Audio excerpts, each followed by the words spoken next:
एक बार की बात है, एक बहुत बड़ी आर्ट गैलरी ने कॉन्टेस्ट डिक्लेयर किया। उसमें उन्होंने अनाउंस किया कि जो भी पेंटर पीस को डिपिक्ट करने वाली वर्ल्ड की सबसे अच्छी पेंटिंग बनाएगा उसको $10 मिलियन का इनाम मिलेगा। यह बात पूरी दुनिया में फैल गई और पूरी दुनिया से हजारों पेंटर्स ने अपनी अपनी पेंटिंग भेजी उस कॉन्टेस्ट में पार्टिसिपेट करने के लिए। उन हजारों पेंटिंग्स में से जो इस कॉन्टेस्ट के जजेस थे उन्होंने फाइनली 100 पेंटिंग्स को शॉर्टलिस्ट किया और उन 100 पेंटिंग्स की एक एग्जीबिशन लगाई। उस एग्जीबिशन में इन सारे पेंटर्स को तो इनवाइट किया ही किया, साथ ही साथ मीडिया वाले भी बैठे हुए थे और मीडिया वालों के साथ हजारों लोगों की भीड़ भी जमा थी। क्योंकि प्राइज अमाउंट इतना बड़ा था तो सबका इंटरेस्ट था ये जानने में कि कौन जीतेगा, कि वो पेंटिंग कैसी होगी और कौन वो पेंटर होगा जिसको इतना बड़ा अमाउंट मिलेगा।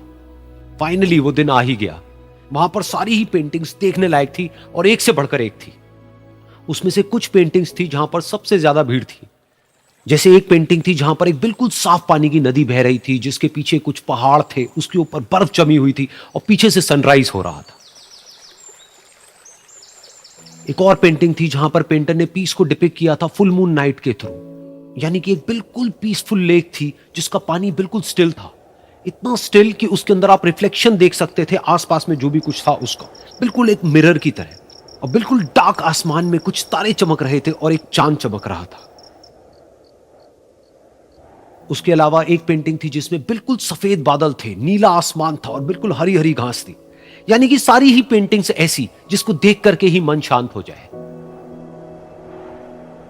तो कॉन्टेस्ट बहुत ही टफ था क्योंकि सारी पेंटिंग्स एक से बढ़कर एक थी। तो जजेस के लिए शॉर्टलिस्ट करना कि कौन सी पेंटिंग बेस्ट है, that was very very difficult.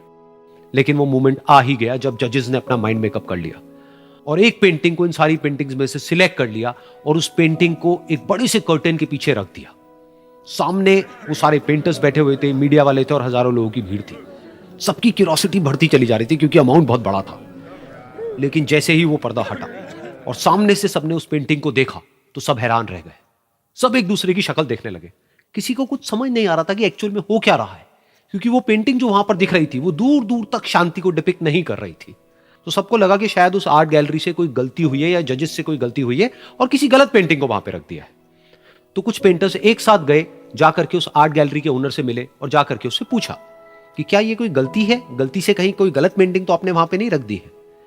तो आर्ट गैलरी वाला थोड़ा सा मुस्कुराया और बोला नहीं, ये पेंटिंग बिल्कुल ठीक है, जजेस ने इसी पेंटिंग को सिलेक्ट किया है और यही पेंटिंग आज की विनर है। सारे पेंटर्स ये जवाब सुन करके गुस्से से भर गए और सबने मिल करके रिवोल्ट कर दिया। और ये देख करके सारे मीडिया वाले अपनी अपनी जगह से खड़े हुए और भागते हुए गए उस आर्ट गैलरी के ओनर के पास में और अपने अपने माइक्स उनके मुंह के आगे कर दिए। तो अगेन वो आर्ट गैलरी का जो ओनर था वो हल्का सा मुस्कुराया और उसने कहा कि मुझे कुछ बोलने से पहले एक बार इस पेंटिंग को आप लोग ध्यान से देखिए, थोड़ा पास से देखिए, शायद आपको कुछ ऐसा नजर आए जो दूर से नजर नहीं आ रहा है। क्योंकि आप सबने एक चीज तो देख ली कि इस पेंटिंग में आंधी है, तूफान है, चारों तरफ सब कुछ तहस नहस हो रहा है, आसमान में बिजली कड़क रही है, काले बादल हैं, ये सब तो आपने देख लिया। लेकिन एक चीज नहीं देखी कि इस पेंटिंग में एक घर भी है। उस घर में एक छोटी सी खिड़की है जहां पर एक आदमी खड़ा हुआ है। ध्यान से जाकर के देखिए, वो जो आदमी खड़ा हुआ है और बाहर देख रहा है उस घर से, उसके चेहरे पर कोई डर नहीं है बल्कि एक हल्की सी मुस्कान है, एक ठहराव है, एक सुकून है। और यही है शांति का असली मतलब। यानी कि शांति का मतलब यह नहीं है कि हमारे बाहर सब कुछ शांत है और फिर हम शांत हैं, क्योंकि वो टेम्पररी है।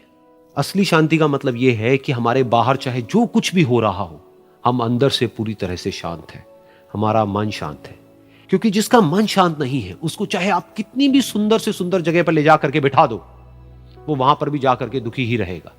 लेकिन दूसरी तरफ से जिसका मन शांत है, उसके बाहर चाहे कुछ भी हो रहा हो, चाहे मौसम कैसा भी हो, चाहे उसके आसपास में सब कुछ तहस नहस हो रहा हो, तूफान हो, लेकिन वो अंदर से बिल्कुल शांत रहेगा। और यही है शांति का असली मतलब।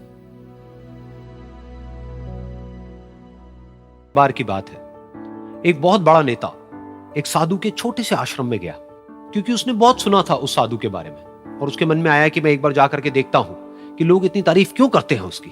तो जब वो उस आश्रम में गया तो वहां पर एक छोटा सा कमरा था जहां पर एक कालीन बिछा हुआ था। वहां पर कुछ लोग बैठे हुए थे नीचे और साधु जी सामने बैठे हुए थे। कुछ सवाल जवाब चल रहा था। तो जैसे ही वो अंदर गया, वो अकेला नहीं था, उसके साथ में 4 बॉडीगार्ड्स भी थे और उसको ये आदत थी कि जहां पर भी वो जाता था लोग अपनी जगह से खड़े हो जाते थे उसकी तरफ देखते थे, हाथ जोड़ते थे, अपना सर झुकाते थे, लेकिन यहां पर ऐसा कुछ भी नहीं हुआ। साधु ने उसकी तरफ देखा तक नहीं, क्योंकि वो साधु किसी के सवाल का जवाब दे रहे थे। लेकिन नेता को इस बात पे गुस्सा आ गया। नेता को लगा कि ये मेरी बेइज्जती है, तो उस नेता ने साधु की बात को बीच में ही काटते हुए थोड़ा गुस्से से कहा, मैं आपसे कुछ कहना चाहता हूं। साधु ने उसकी तरफ देखा और बोले, आप थोड़ी देर रुकिए, पहले मैं इनके सवाल का जवाब दे लूं, उसके बाद में मैं आपसे बात करूंगा। तब तक अगर आप चाहें तो आप बैठ सकते हैं। बस साधु का इतना कहने की देर थी। नेता का चेहरा गुस्से से लाल हो गया और फिर उसने अपना सारा गुस्सा उस साधु के ऊपर निकाल दिया। अभी तक वो नेता बहुत ही तमीज से बात कर रहा था, यानी कि आप कह करके बात कर रहा था। अब वो तू तड़ाक पे उतर आया। नेता ने उस साधु को कहा, तुझे पता भी है मैं कौन हूं और तू किससे बात कर रहा है? साधु ने उसकी तरफ देखा और कहा, मुझे इससे कोई फर्क नहीं पड़ता कि आप कौन हैं, लेकिन आप जो कोई भी हैं, अगर आप चाहते हैं कि मैं आपके सवाल का जवाब दूं या आपसे बात करूं तो आपको कुछ देर रुकना होगा। और साधु के ये कहते ही नेता गुस्से से पागल हो गया और वहीं सबके सामने चीखने चिल्लाने लग गया, अब मैं तुझे तेरी असली औकात दिखाऊंगा। तूने मुझसे पंगा लेकर के ठीक नहीं किया है। तुझे पता भी है मैं तेरे बारे में क्या सोचता हूं। साधु ने फिर से उसकी तरफ देखा और बड़े ही प्रेम से कहा कि मुझे इससे कोई फर्क नहीं पड़ता है कि आप मेरे बारे में क्या सोचते हैं। आप जो चाहे वो मेरे बारे में सोच सकते हैं। फिर उस नेता ने बोला कि तू चाहे सुनना चाहता है या नहीं, लेकिन मैं तुझे बताऊंगा यही सबके सामने कि मैं तेरे बारे में क्या सोचता हूं। तू एक बहुत ही घटिया इंसान है। तू कोई साधु नहीं है, तू एक ढोंगी है, पाखंडी है, और यहां पर जितने भी लोग बैठे हैं उन सबको बेवकूफ बना रहा है। तेरा बस एक ही मकसद है कि इन लोगों की जेब में जितना भी पैसा है वो सब तेरे पास में आ जाए। तू अपने फायदे के लिए इन लोगों का इस्तेमाल कर रहा है और अब मैं तुझे नहीं छोड़ने वाला। तेरा पर्दाफाश करके रहूंगा पूरी दुनिया के सामने।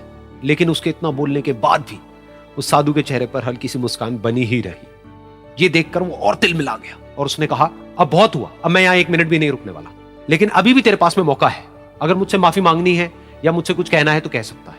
इतना सब होने के बाद भी साधु बिल्कुल शांत था और उनके चेहरे पर एक मुस्कान थी। उन्होंने अपनी आंखें बंद कर ली। फिर साधु ने अपनी आंखें खोली, हाथ जोड़े और कहा कि मुझे आपसे कोई गिला शिकवा नहीं है। मेरे मन में आपके लिए कोई भी गलत ख्याल नहीं है। जो भी आपने मेरे बारे में कहा वो आपकी अपनी सोच थी, तो मुझे आप में कोई भी बुराई नजर नहीं आती है। मुझे आप एक बहुत ही भले इंसान लगते हैं। और साधु के इतना कहते ही नेताजी का दिमाग 7वें आसमान पर पहुंच गया। उनके चेहरे पर एक अजीब सी खुशी थी, क्योंकि उस साधु ने वो ही कहा जो बाकी सब लोग उस नेता को कहते हैं। और वो खुशी खुशी उस आश्रम से अपने घर की तरफ चला गया और जा करके अपने पिताजी के साथ में बैठ गया। उसके पिताजी की आंखें बंद थी और वो ध्यान में थे। पूरी जिंदगी उन्होंने सिर्फ लोगों की सेवा करी और बदले में कुछ भी एक्सपेक्ट नहीं किया। तो थोड़ी देर बाद जब उन्होंने अपनी आंखें खोली और देखा अपने बेटे को अपने साथ बैठे हुए, तो उनके बेटे के चेहरे पर आज एक अजीब सी खुशी थी जो आज से पहले उन्होंने कभी नहीं देखी थी। फिर उसने एक एक करके सब कुछ बताया कि आज क्या हुआ, किस तरह से वो आश्रम गया, वहां पर क्या हुआ, उसने क्या कहा, उन्होंने क्या कहा। तो जब इसके पिताजी ने पूरी बात सुनी तो थोड़ा सा मुस्कुराए और अपने बेटे को देख करके बोले कि उन्होंने तुम्हारी तारीफ नहीं करी है, क्योंकि उन्होंने वो नहीं कहा कि जो तुम हो, उन्होंने वो कहा कि जो वो खुद है। और तुमने जो भी कुछ उनको कहा वो नहीं कहा कि जो वो है, बल्कि तुमने वो कहा जो तुम खुद हो। यही बात वेदों में भी कही गई है, यथा दृष्टि तथा सृष्टि। ये दुनिया तुम्हें वैसी नहीं दिखती है जैसी कि ये दुनिया है। ये दुनिया तुम्हें वैसी दिखती है जैसे तुम खुद हो। जिसकी नजर जैसी है उसके लिए ये दुनिया वैसी ही है। तो अगर तुम अपनी दुनिया को बदलना चाहते हो तो उसका सिर्फ एक तरीका है, अपनी नजर को बदलो।